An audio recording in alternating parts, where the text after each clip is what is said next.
Imagine going on a business trip knowing full well that you'd have to produce a COVID test to return to Canada. So you obey the law and you go and you get your COVID test done. But upon arrival to Canada, you come to find out that you've taken the wrong test. You're then told you have to quarantine for a few days, and then you're escorted by police and health officials to an undisclosed location. This is exactly what Nicole Mathis says happened to her when she landed in Calgary last Thursday, which was January 28th. Nicole and her husband Chris join me now via Zoom from Edmonton. Nicole and Chris, thank you so much for joining me today. Yeah, not a problem. Thanks for having us. I really appreciate you coming on. So Nicole, why don't you tell us your story about what happened when you traveled to Dallas last week? You went for just a little 4 short day business trip, right? Right. Yeah. And before we left, and then we called the airport, we were checking up on regulations. We did our due diligence to make sure that we knew exactly what would be expected of us. We had done the pilot program in the past where you can land in Calgary and take a 2-day rapid test and quarantine for 2 days. And so that was the plan. The plan was to get the COVID test before leaving. I did that. I got my PCR test, and then taking another test 2 days before flying back to come back home. And so I did that. And I went to the medical center when that doctor came in the room and said, "What kind of test do you need? Do you need this test or this test?" I was like, I don't know exactly which test does which. I just know that I have to have a test that proves that I am negative for COVID to get on this flight. And keeping in mind that I'm just using this test to get on the plane. I didn't know that they were going to need to see it again when I landed. I knew that I was taking a rapid test again anyway when I land. So so I get the test done. I go to the airport. The airline lets me on the plane, says that they didn't say anything wrong about my test. And then I come home, and again, at this point, nothing had been said, unless I was in the air when it was said, but nothing. I think it was like Thursday night, and Friday was when Trudeau actually announced publicly that there were going to be some changes. Exactly. So before we go any further, our viewers need to understand that this happened to you, Nicole, prior to Prime Minister Trudeau imposing those latest travel restrictions where everyone has to be required to quarantine. So you weren't expecting this at all. No, it wasn't even on my radar. And like I said, we called the airport even the day before I left to go, just to make sure that there wasn't going to be any surprises and that nothing was changed. Otherwise, I wouldn't have gone. I would have definitely stayed home because this wasn't on the radar to even have to quarantine for 14 days. Yeah, that makes sense. Yeah, so then I finally land and I go through the line to do the rapid test, which was different. Last time I did the rapid test, the Border Patrol agents just said, "You're good to go get your bag." And then we went and did that. But this time the Border Patrol said, "You need to go in this line." So I guess it was the Public Health Services of Canada had set up a little table now, we learned this all afterwards. We learned afterwards that AHS has hired the people to come in and do that pilot program. So that's separate from the Public Service Health Service of Canada. I'm learning all of this. Yeah. So I land and they were there and they look at my test and they say, "Actually, you're not qualified for the pilot program because your test isn't the right test. It's just an antigen test. And so we'll have to actually take you to a quarantine facility," which was like, what?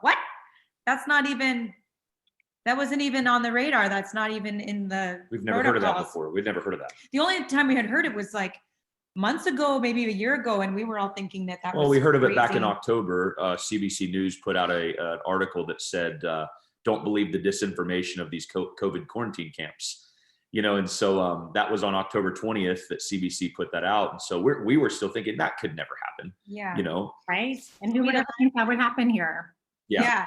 So we landed, and of course I let him know, and he was irate and wanted to talk to the health officials and find out, like, you can't actually make her do this, because I had a quarantine plan in place. I was already planning to go home and quarantine for 2 days. And we could have extended that here too.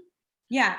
So that was that. And so they told him on the phone, "No, this is actually legislated law, that it's all under the Quarantine Act, that we're allowed to enforce this." And so we were like, "Well, what would happen if I just walked out? Like, how are you going to make me do this?" And he said that's up to the police, how they enforce it. So we got on the phone with the police, and the police were already standing right there. He was right there. So I gave the phone to him.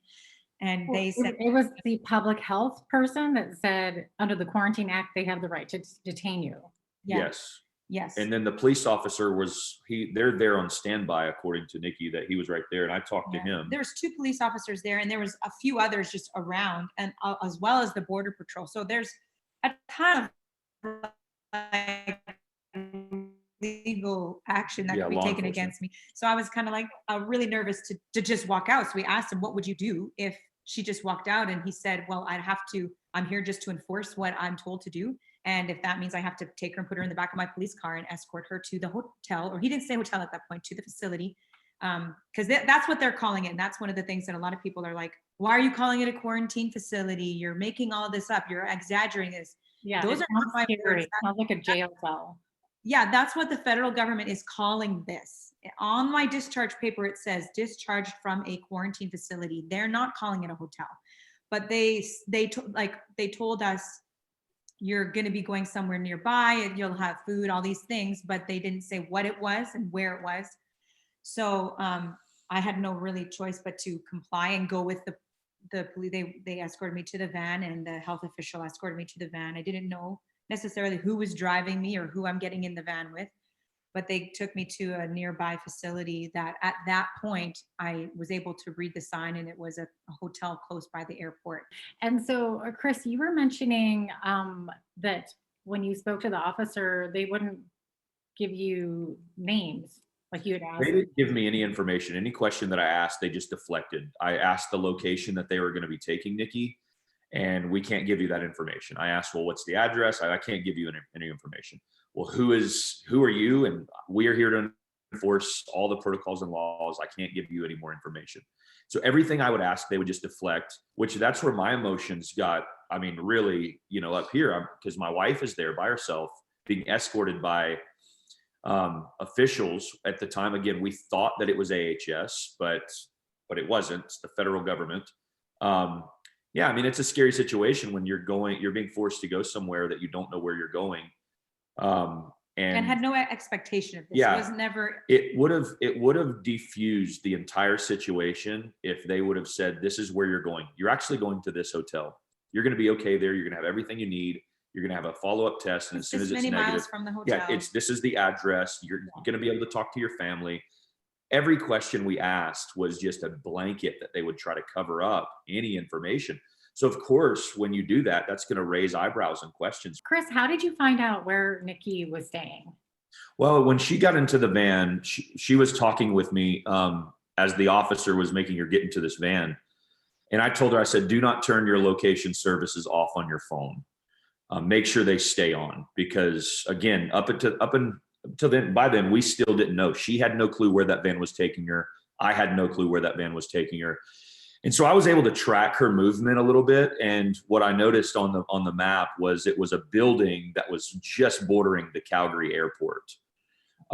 So she knew before I knew, where she was. She saw the hotel whenever she pulled up. I didn't talk to Nikki until, I don't know, it was sometime after that into the evening. She had to go through an extensive process checking in. She said she had to be escorted to the 4th floor, and there was a whole protocol and procedure process that they were taking her through. Up until that point, our family had no idea what was happening. I just knew where I could see on the tracking device where she was. That's when later that evening, she told me, she said, well, I'm almost positive that this is a hotel. She said it's what it appears to be. And so it was the Westin Hotel. We found out in Calgary at the Calgary airport that apparently that's what it's being used for right now. It's being used for this facility to take Canadians that are arriving. So Nikki, you didn't recognize it as a hotel when did they usher you in a back door or something?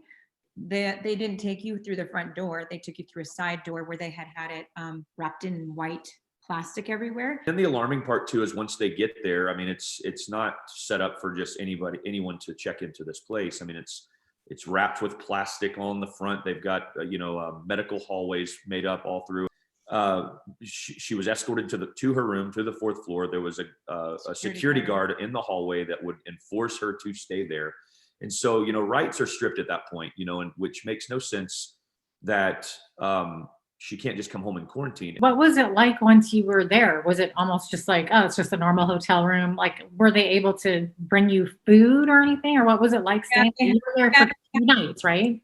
Yeah, I was there for 2 nights, and they give you like this piece of paper that has these options to pick what food you want. So you do get 3 meals a day, and they just knock on your door and leave it outside. And so you can pick it up and eat it. And then they had other things like if you needed laundry done, you could put it in a bag. I wasn't allowed to leave my room, and the nurse was not able to come inside, which was either way. She just took my temperature from the door, and she only comes once a day to check your temperature and make sure that you're still healthy. Right. But other than that, it was just a regular hotel room. Inside the hotel room itself, it was just a normal hotel room. It was more outside in the hallways and the movement of, they had to spray your shoes just to get in the, like they sprayed my shoes down when I was leaving to get inside the elevator. I was going to ask if you had to absorb the cost of the hotel when they took you there. No, I didn't. And I was thinking, obviously the government, like we the people are paying for this, paying for me to be here. Why not take that money and get a rapid test right there in the airport and make me sit there and wait until the results come in? Yeah. And I was really pushing for my test to get done. The company that they use this company called Numi, Numi, and they actually, they would never called me back the entire time. I was calling every half hour to get an appointment, and they wouldn't call me back until the nurse finally said, a lot of the other people have been using their app, so you can get on their app and make the appointment through there. And when I did that, the soonest that was available for me to actually take my test was the 31st. I just tried to I called the Red Cross. I'm like, hey, whenever they come, please make sure that they come to my room, even though I'm actually scheduled for my test to be Sunday morning. So, because my understanding is once everything happened at the airport, did they not test you there with the proper PCR test? You had to actually schedule that? Yeah. I had to pay for it and schedule it. Now, I think that they were going to let me quarantine, but if I wanted to get a test done earlier, I could pay for this test. Which you did. Which is what I did. Yeah. They told her that they would come the following morning and test her. They didn't show up until 4:30 p.m. the next afternoon. You can pay for a 24-hour turnaround for $220 or something like that, or you can pay for a 12-hour turnaround for $250. So I paid for the 12-hour one. The extra part that was even more frustrating is they finally gave her a test, and when she got the negative results back, the PCR test, they still wouldn't let her leave for another 13 or 14 hours after that. They made her stay there and wait for a nurse to come sign off on all this. There's a lot of other things. I mean, I understand whatever. There's a lot of other things that they could have done a lot better to make this way less.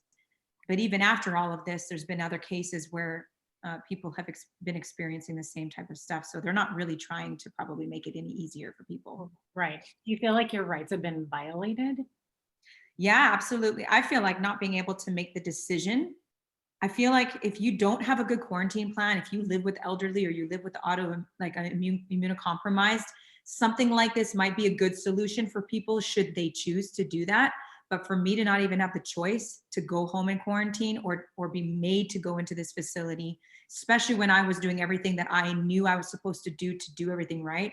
I admitted I made the mistake of getting the wrong test, but I didn't know it was the wrong test until I landed.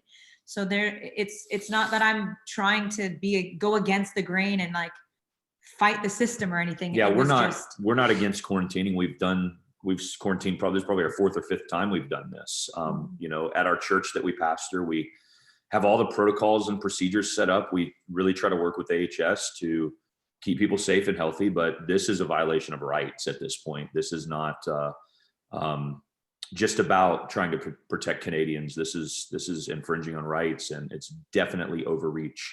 And there's a lot better ways that they can make Canadians feel better about this just by providing answers. Nikki's a strong-minded person. I just imagine someone that suffers mental trauma or is not emotionally stable having to go through something like this. The PTSD that it could cause, and the long-term emotional effects can and probably will cause some Canadians is not something that's good. It's not a good thing. Do you have a message for our viewers? I do think there needs to be a protection or a line somewhere that we, the people, get to decide what is infringing on our rights and what's not. And contacting our MLAs and our MPs and the people that really can say something and help is really the only way we can do it.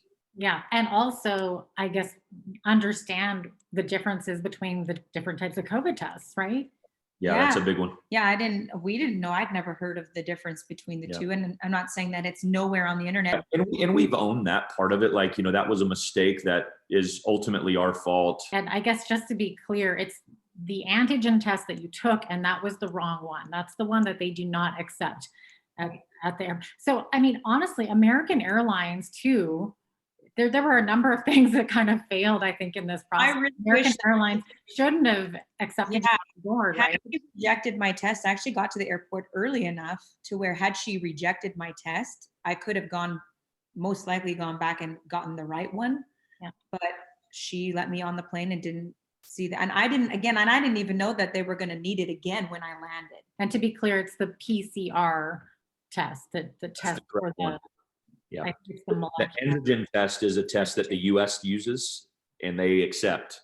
The PCR is what Canada uses and accepts. So it's travelers definitely have to be aware of that. Yeah. Absolutely. Well, Chris and Nicole Mathis, thank you so much for coming on and sharing your story with us. I really appreciate it. Yeah, you're welcome.